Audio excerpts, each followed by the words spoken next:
Hola, ¿qué tal? ¿Cómo están? Bienvenidos a el canal, bienvenidos a el primero de los videos de Tiempo de Estudio y Science Estudia. La verdad es que este espacio está junto a otro que tengo en la plataforma de Twitch que se llama Tiempo de Estudio. La presentación que van a ver a continuación, y hablo para las personas que están en YouTube, es el resultado de una serie de streams en los cuales estaba haciendo las diapositivas para este video. Entonces, pues empezamos. Hola, ¿qué tal? ¿Cómo están? Bienvenidos a Science Estudia y bienvenidos al primer video sobre la temática de biología. Vamos a hacer un breve repaso por la historia de la biología hasta el siglo XIX. El siglo XX y XXI no lo voy a abarcar tanto como los siglos anteriores. Pero bueno, iniciamos la historia de la biología estudiando las diferentes edades de la historia. O sea, vamos a hacer un repaso por las diferentes edades, excepto por la contemporánea. Vamos a revisar lo que es la prehistoria, la edad antigua, la edad media, la edad moderna. Y con respecto a la prehistoria, vamos a hacer un breve recorrido por las etapas de la prehistoria y al final, pues hablamos de la importancia que tiene la prehistoria en la historia de la biología. La cuestión es que la prehistoria es el periodo de tiempo que va de 2.500.000 años hasta 3.500 años antes de la era común. Empieza con la aparición del género Homo, Homo habilis, Homo erectus, Homo ergaster en la evolución humana, hasta Homo sapiens y termina con la invención de la escritura. La cuestión es que la división de la prehistoria se divide en paleolítico, mesolítico y neolítico, las edades de piedra y las edades de los metales, como son el calcolítico, el bronce y el hierro.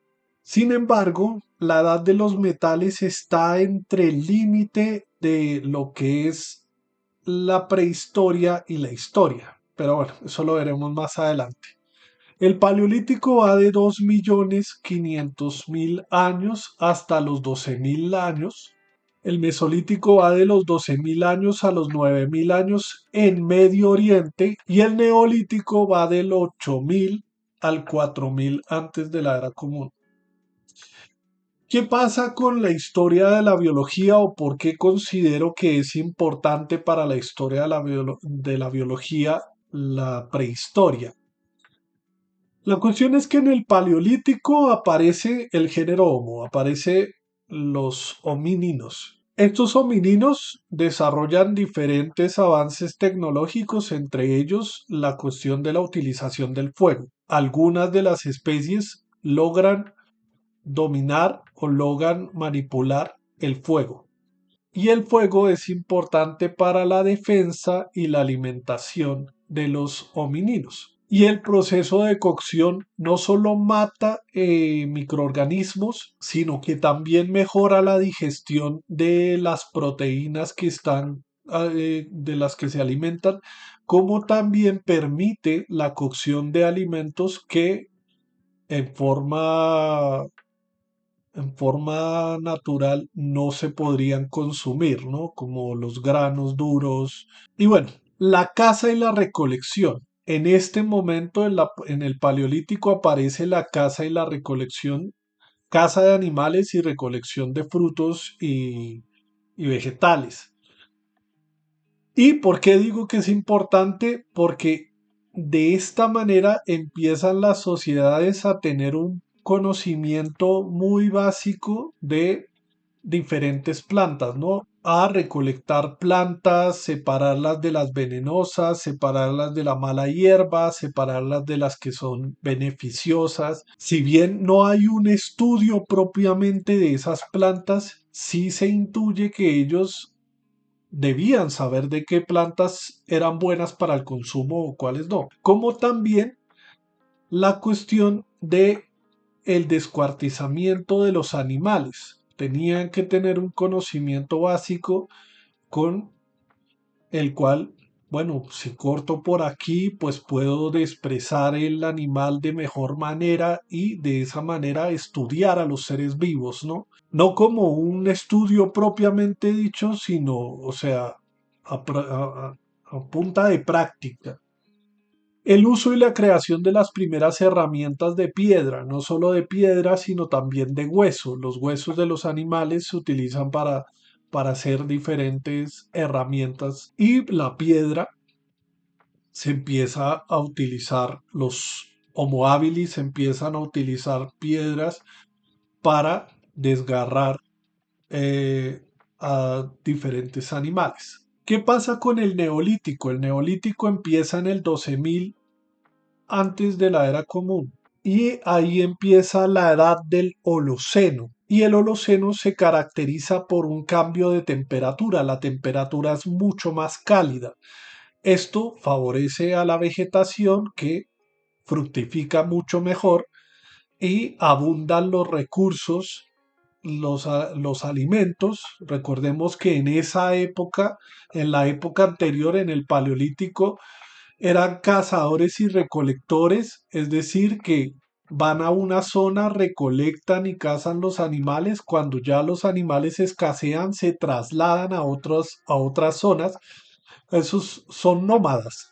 Con el aumento de la temperatura, aumentan los recursos en el medio ambiente y aumenta la población porque pues pueden disfrutar de más alimentos. La piedra se perfecciona, lo que antes era una piedra golpeada con varias veces para generar lascas, ahora se convierten en pequeños microlitos, o sea, herramientas de piedra pequeñas y mucho más trabajadas, y los seres humanos pasan a ser semisedentarios. Empiezan a construir casas con pieles de animales y que no cuesta mucho construirlas, se asientan en el territorio, se consumen los alimentos que están alrededor en el territorio y una vez terminan de consumir el alimento, se trasladan a otra parte. Y con el neolítico surge la agricultura y la ganadería y los poblados. La gente se asienta en el territorio, son sedentarios, o sea, se quedan en un territorio a cultivar y a criar ganado, a criar animales.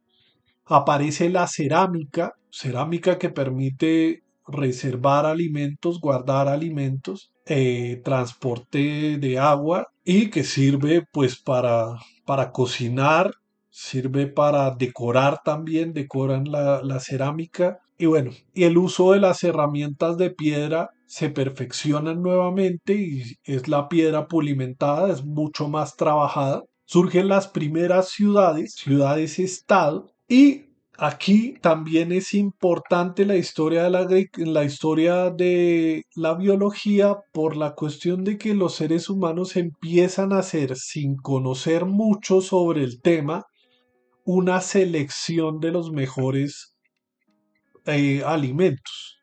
Por ejemplo, si un trigo da buena cosecha, se selecciona y se vuelve a sembrar para tener una nueva cosecha, ¿sí? O sea, intuyen que de esa manera, de esa selección artificial, pueden mejorar el ganado, etcétera. La edad antigua.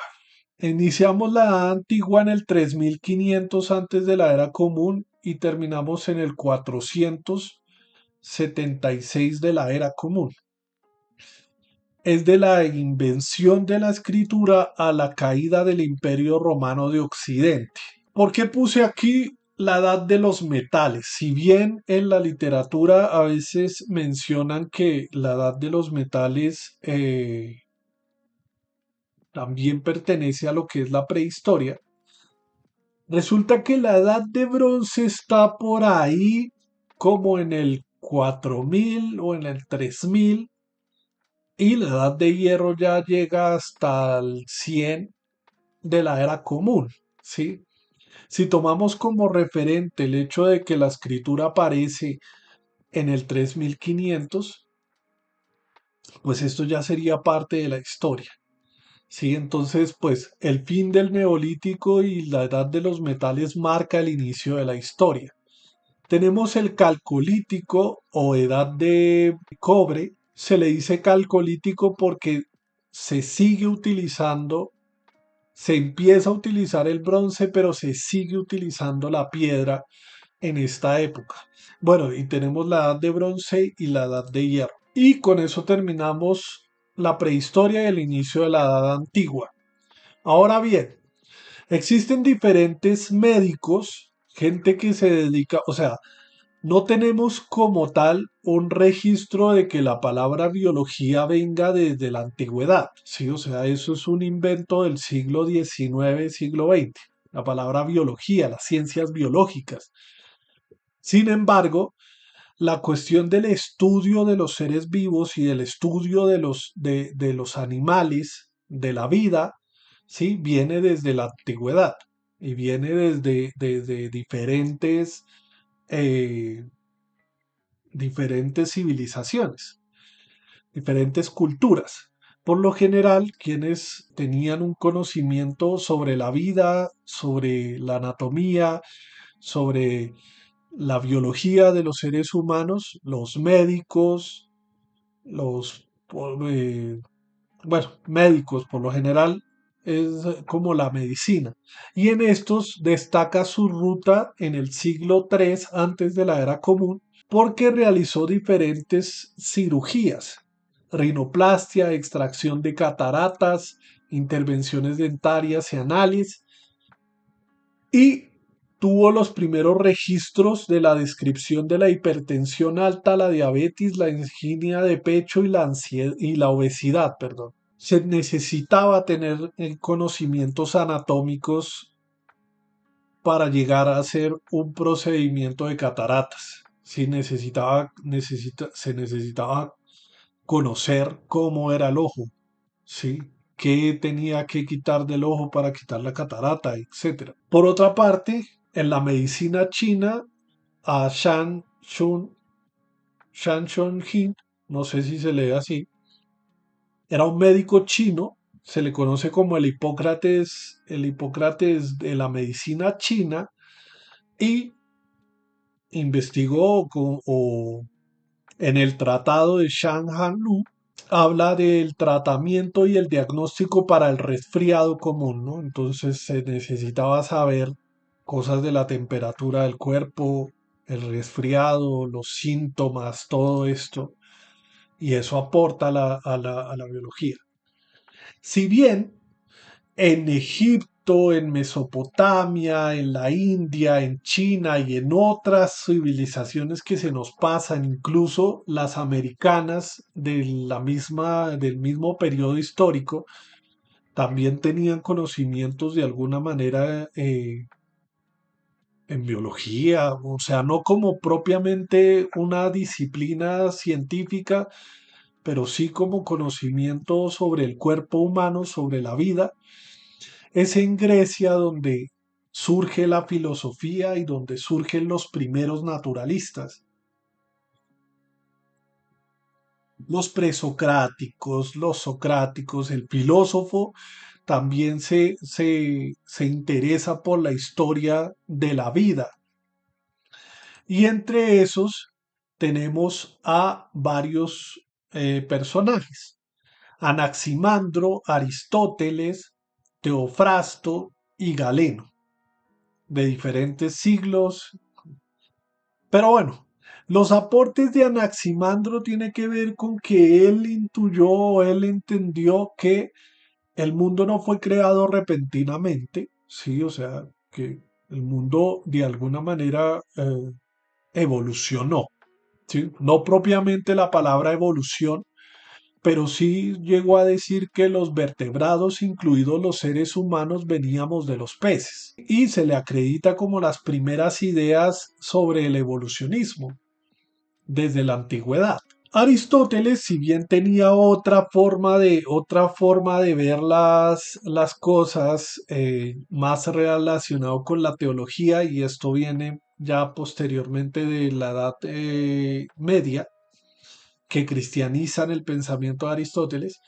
La cuestión es que Aristóteles hace la primera clasificación de la que se tiene registro de los animales, unos 500 especies diferentes, y tenía una teoría sobre el origen de la vida, y tiene que ver con la generación espontánea, que los organismos se generan, que los insectos y que algunos peces se generan, o sea, aparecen por generación espontánea. Supongo que ellos de alguna manera en sus sociedades iban caminando, veían un animal muerto, pasaban al día siguiente y este animal tenía, o a los días, y este animal tenía gusanos, y pasaban a los días siguientes y este animal tenía moscas, y de alguna manera llegaron a la conclusión de que esos animales se generaron de manera espontánea, pues no conocían los microorganismos, no tenían conocimiento sobre el mundo microscópico.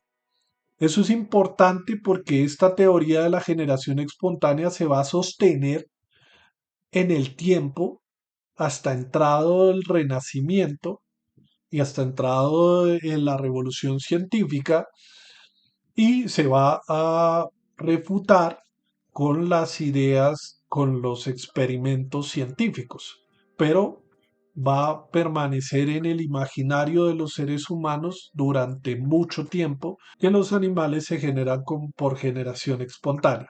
Tenemos al padre de la botánica, Teofrasto, que es discípulo de Aristóteles. Y también menciono a Galeno porque es un médico y él hace estudios en anatomía del cuerpo humano.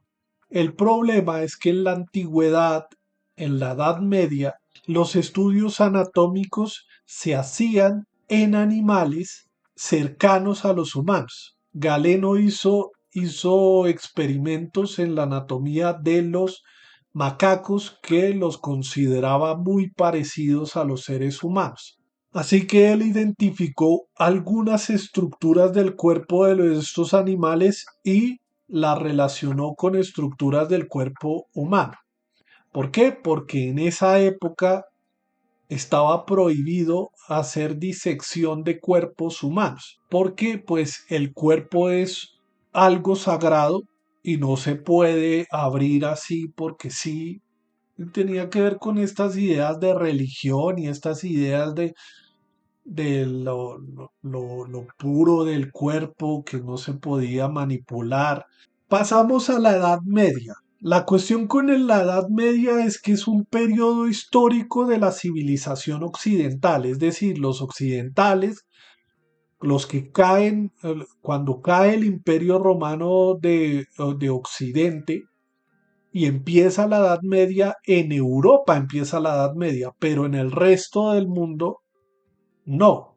Sí, solo Europa pasa por la Edad Media. Es un periodo histórico de la civilización occidental. ¿Qué pasa ahí? Predomina el interés de la religión cristiana. Hay una especie de oscurantismo, hay una especie de retroceso, de estancamiento del conocimiento, producto de estas ideas religiosas. Predomina la religión, predomina la teología sobre la razón.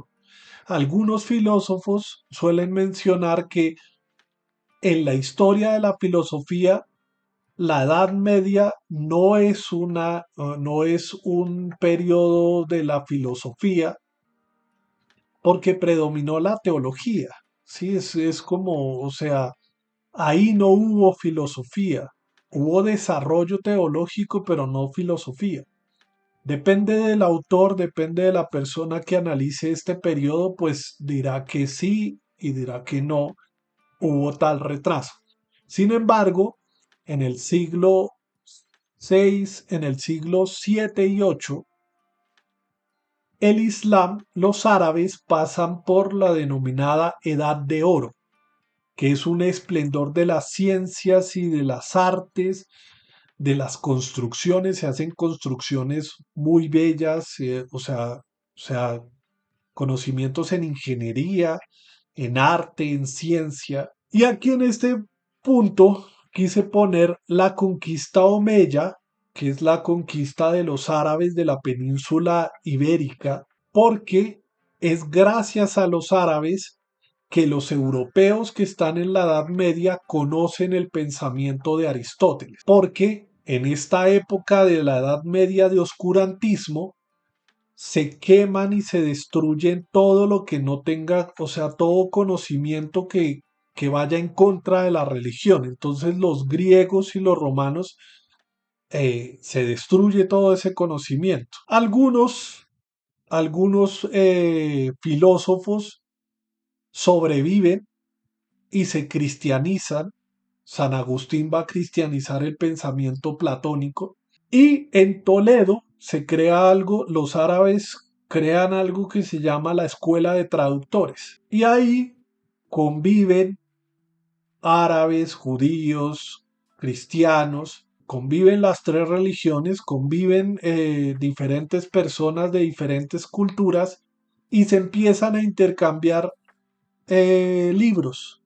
Los árabes tenían la traducción del griego al árabe de a la obra de Aristóteles y de esa manera, en ese intercambio, los de Europa que están en la Edad Media conocen el pensamiento de Aristóteles y logran cristianizar el pensamiento de Aristóteles.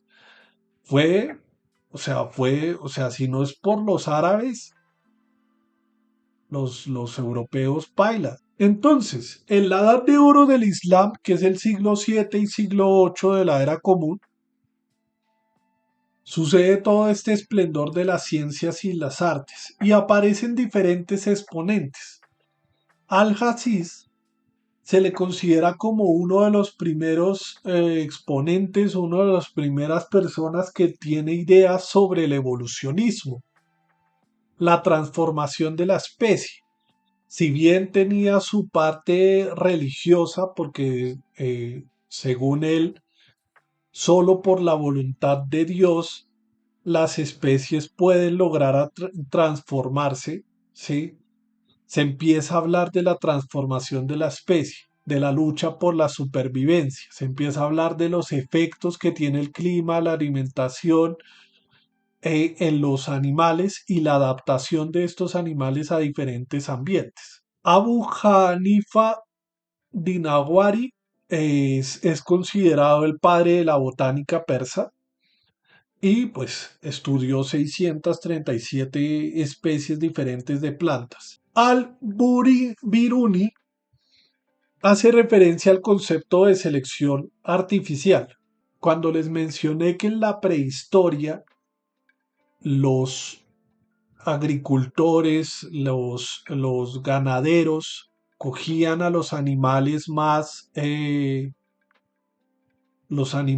o los frutos que más habían, o las plantas que más habían dado cosecha o recursos, huevos, carne, leche, ¿sí?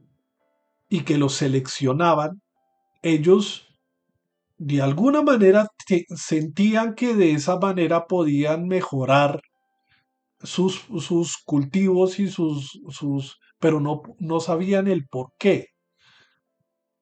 Al-Biruni introduce el concepto de selección artificial. De alguna manera dice, esa selección que hacían los ganaderos, que hacían los agricultores, favorecía de alguna manera tener mejores animales, tener mejores plantas. Introduce ese concepto de selección artificial, como también hace aportes al método científico, la observación y a la farmacología. Y Al-Razi realiza aportes fundamentales a la anatomía y Avicena hace aportes a la anatomía del ojo, ¿sí? Y sigue con la tradición grecorromana e introduce los ensayos y la farmacología clínica. Pasamos a la Edad Media. que mientras el esplendor, sí, la Edad Media sufre ese periodo de oscurantismo. Este periodo va de 476 con la caída del Imperio Romano hasta 1492 el descubrimiento de América. Se puede rescatar de la Edad Media dos, supongo que habrá más personas importantes. Me parece interesante que aparece la primera mujer en la exploración que hice yo, aparece la primera mujer, Hildegarda von Bingen, que intuyó de alguna manera la circulación de la sangre. ¿Qué pasa? Que en los estudios anatómicos que hacía Galeno y los antiguos griegos, pues se mataba al animal, se le drenaba la sangre y cuando, o sea, se dejaba de sangrar y al ver las venas de alguna manera decían estos tubos, ¿qué? Si estos tubos, ¿qué transportan? ¿Sí? Y de ahí vinieron diferentes ideas de que el aire, el alma, sí, que por las venas circulaban otras cosas. Es ella quien de alguna manera intuye la importancia de la circulación de la sangre. La sangre circula por el cuerpo, ¿no? Y también se le acredita la descripción más detallada del orgasmo femenino que había hasta la fecha. Y Alberto Magno clasifica minerales y hace diferentes pomadas y hace diferentes medicamentos, ¿sí? Se le acredita la cuestión de, o sea, de conocer las propiedades que según él decía eran mágicas, tenían las plantas. La dormidera, que podía ser un analgésico, un sedante, un narcótico, ¿sí? La experimentación de alguna manera. La Edad Media termina con el renacimiento para los europeos. Los europeos renacen, una renovación del pensamiento, las artes y la ciencia en Occidente. Conocen, reconocen nuevamente el pensamiento de Aristóteles, de Platón, de los presocráticos, bueno, de la filosofía antigua, y de alguna manera eh, hay un esplendor de nuevas ideas. El empirismo y el racionalismo, el desarrollo de la ciencia, se hacen estudios anatómicos ya en cadáveres humanos y se hacen los primeros estudios anatómicos, pero no solo la anatomía es importante para la ciencia, sino que para las artes también. Los artistas de alguna manera estudian la anatomía humana para hacer que sus obras sean más perfectas, estén más conectadas con, eh, con el cuerpo humano, ¿no? Y aparecen diferentes tecnologías, entre ellas la imprenta. La imprenta es supremamente importante porque la imprenta permite la accesibilidad al conocimiento. Si bien antes los libros se hacían a mano, los monjes hacían libros a mano en los monasterios, hoja por hoja, o sea, dibujando con una letra muy, muy bien hecha, así trataban de hacerlo lo mejor posible. La imprenta facilitó muchísimo la producción de libros. Y de alguna manera gente que tenía recursos para invertir en la imprenta podía vender sus ideas y publicar sus ideas y de alguna manera llegar al conocimiento al conocimiento. No era propio de los monjes, sino que ya la gente podía acceder al conocimiento. Andrés Besalio es uno de los anatomistas que empieza a refutar las ideas de Galeno, que utilizaba macacos, empieza a diseccionar cadáveres de prisioneros y a ver qué es lo que tienen adentro, cómo funciona el cuerpo, cómo son los músculos, cómo son las cosas. Y a William Harvey se le acredita la primera persona en descubrir la circulación y las propiedades de la sangre a través del cuerpo y el bombeo del corazón. Si bien Hildegarda ya había llegado a una intuición de eso, pues al tipo se le acredita esa cosa. El Renacimiento, si bien es un concepto que se utiliza para las artes, es intermedio entre el final de la Edad Media y el principio de la Edad Moderna, el Renacimiento. Pero la modernidad empieza como tal en el siglo XV, con el descubrimiento de América o el, el, la caída del Imperio Bizantino, y llega hasta la Revolución Francesa. ¿Qué pasa en este momento? También se generan nuevas tecnologías, más tecnologías, entre ellas una que es fundamental e importante para la ciencia moderna, que es, o sea, que para mí creo que, o sea, yo creo que es el mejor invento que se ha hecho hasta la fecha y tiene que ver con el microscopio. Zacarías Hinder se le acredita el primer microscopio en 1595. Sin embargo, en 1665, Robert Hooke crea el primer microscopio porque esto se podía utilizar como macroscópico y microscópico. Pero este personaje hace una publicación que se llama Micrografía, en la cual analiza una lámina de corcho y se encuentra con las células. Él acredita a eso que está viendo células. Y el microscopio de Leeuwenhoek, que Leeuwenhoek es un comerciante de telas que perfecciona el lente, que perfecciona los lentes para observar. Él inicialmente lo hace para conocer, para ver mejor las telas, y finalmente crea el microscopio que permite ver microorganismos. Este es el microscopio de Hooke y esto es lo que observa la lámina de corcho y empieza a ver todos estos cuadritos a los cuales se empieza a llamar células o celdas. Y a Leeuwenhoek se le acredita el descubrimiento de los microorganismos.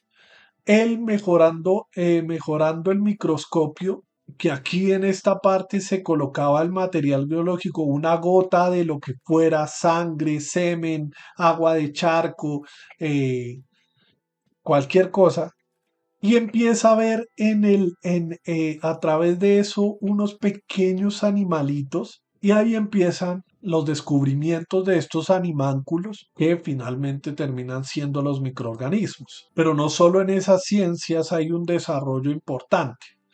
Nicolás Stefano es un geólogo, el padre de la geología, se le conoce el padre de la geología, y empieza a hablar del proceso de fosilización y hablar de hey, la tierra, los huesos en ciertas condiciones pueden mineralizarse y pueden volverse, o sea, no roca, pero sí fosilizarse.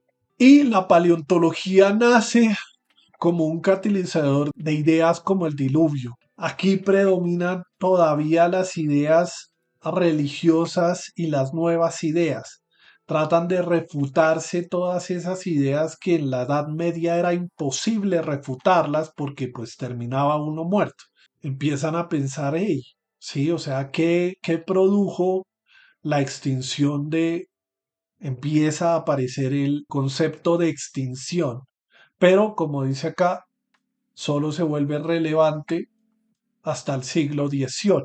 Pero estas son las primeras ideas de algo totalmente nuevo. En el siglo XVIII de la Edad Moderna, la clasificación que hizo Aristóteles continuó hasta Carlos Linneo. Carlos Linneo hace una nueva clasificación de los seres vivos, lo que se considera como la taxonomía, e introduce la nomenclatura binomial. Eso del género y la especie viene de él. Sí, o sea, por ejemplo, que nosotros de alguna manera somos homininos del género Homo y de la especie Sapiens, mientras que hay otras especies que son Erectus, Ergaster, Neanderthalensis, ¿sí? Nosotros somos Sapiens, el nombre de la especie específica dentro del género de especies. Y esa clasificación de dominio, reino, filo, claro, esto se fue perfeccionando y se fue mejorando en siglos posteriores, pero la idea de la clasificación taxonómica viene de él. Por otra parte, tenemos a Leclerc, que mientras que Linneo decía que las categorías eran invariables, él empieza a hablar de las categorías variables y de lo maleable de las especies. Las especies pueden compartir ancestros comunes, pueden ideas que más adelante se van a desarrollar. En el siglo XIX era contemporáneo, pues sucede desde la Revolución Francesa hasta nuestros días. Las ciencias biológicas, se dice biología a el conjunto de ciencias biológicas. Se divide en dos.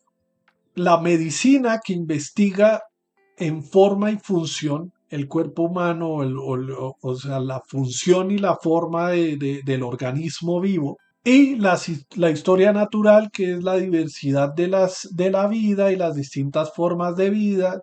Mary Anning y estos otros paleontólogos, ella paleontóloga inglesa, descubre, empieza a hablar de que la historia de la Tierra es mucho más antigua de lo que se pensaba. Incluso la edad de los reptiles es anterior a los mamíferos. Y bueno, se empiezan a gestar las primeras ideas de hey, la historia de la Tierra. ¿Cuántos años tiene la historia de la Tierra? Los fósiles. ¿Qué son? Son especies extintas, son especies vivas y así empiezan a desarrollarse ciencias como la paleontología, ¿no? Con los primeros exponentes en la paleontología. Cuvier es importante también por la cuestión de la anatomía comparada. Ya se empiezan a comparar diferentes especies y se empieza a hacer como esa relación entre las diferentes especies gracias a ideas anteriores de otros, de Leclerc, por ejemplo, que decía que las especies podían contener ancestros comunes. Y Humboldt es un viajero y es un polímata prusiano, hace diferentes expediciones y empieza a hacer una pequeña relación entre los organismos y el ambiente. Ideas que van a establecer las bases de la biogeografía, pero también van a ser de soporte para estos personajes con sus teorías de la evolución, estos tres personajes. Entonces tenemos a Lamarck, que la propuesta de evolución basada en la transmisión de caracteres adquiridos, los animales adquieren ciertas características y las transfieren a sus descendientes. Charles Darwin, por su parte, habla de la teoría de la evolución basada en la selección natural y al mismo tiempo Russell Wallace llega a las mismas conclusiones de Darwin de la selección natural. Y por otra parte, aparece Gregor Mendel, que es considerado el padre de la genética, que empieza a hacer experimentos con guisantes y con estos experimentos empieza a darse cuenta de que las características las propiedades de algunos de los progenitores se heredan a la descendencia y empieza la cuestión de la genética. Por otra parte, Theodor Schwann y Jacob Schleiden juntos formulan la teoría celular, las células. Sí, o sea, eso que había visto Hooke, que eran pequeñas células, se les acreditó a la unidad básica de la vida, que es la célula. Y este avance es supremamente importante porque con ese avance se refutan varias teorías. Se refuta la teoría miasmática, en la cual se decía que en el ambiente, en los pantanos, en los trópicos, en algunos ambientes, había un mal aire, había la peste se propagaba en el ambiente, pero no sabían el por qué.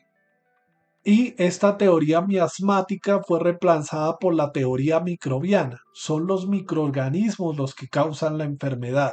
Y también la vida, de alguna manera, no se genera espontáneamente como pensaba Aristóteles, sino que en el aire, en el ambiente hay partículas microscópicas, hay microorganismos que Louis Pasteur, después de varios experimentos con estos microorganismos y con estas matraces, eh, tapándolos, hirviendo el contenido de un líquido, un caldo de res, hervirlo, eh, se dio cuenta de que los microorganismos se morían, ¿sí? O que estos microorganismos podían ser buenos para fermentar algo y pues de ahí sale el concepto de pasteurización. Ahora bien, sé que los adelantos siguen aumentando, ¿sí?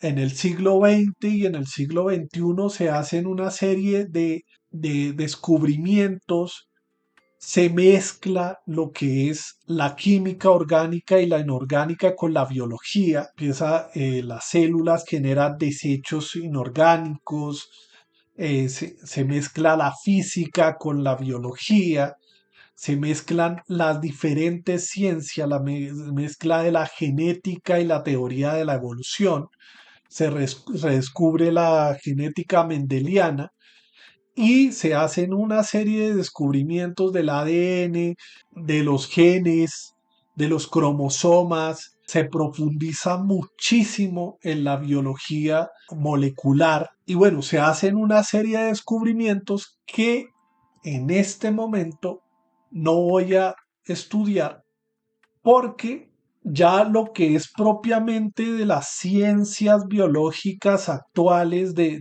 la biología actual, quería hacer un recorrido por la historia de la biología, pero ya el estudio propio de la biología como ciencia del siglo XIX, XX, XXI, lo voy a empezar a hacer en este canal. Voy a crear una lista de reproducción que se llama Science Estudia Biología y ahí voy a meter en esa lista tanto esta presentación como los diferentes videos eh, relacionados con el estudio de la biología. Y pues, no siendo más, muchísimas gracias por ver esto y espero que estén bien. Ahora bien, esto que acabo de hacer, y hablo para la gente que está en el canal de YouTube, es la segunda fase de un proceso de dos fases. En la plataforma de Twitch,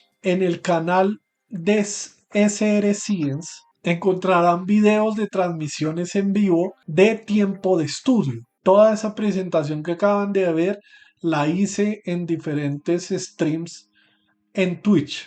Abro ese espacio en Twitch porque mi intención es generar una comunidad de personas que se interesen por el conocimiento, que se interesen por el estudio, que se interesen por saber un poquito más de la ciencia y explorar esa ciencia.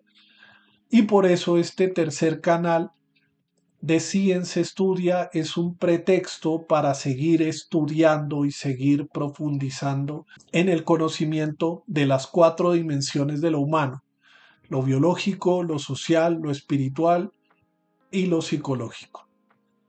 Entonces, no siendo más, muchísimas gracias por ver este video de introducción de la historia de la biología. Sé que me salté el siglo XX y siglo XXI, pero eso va a ir porcionado poco a poco en el estudio que voy a ir haciendo de la biología. Inicialmente entraré en biología, con el tiempo entraré en otras disciplinas como la antropología, la sociología, la psicología, entre otras ciencias, para estudiar esas cuatro dimensiones que les mencioné. Pero muchísimas gracias por ver esto. Nos vemos pronto.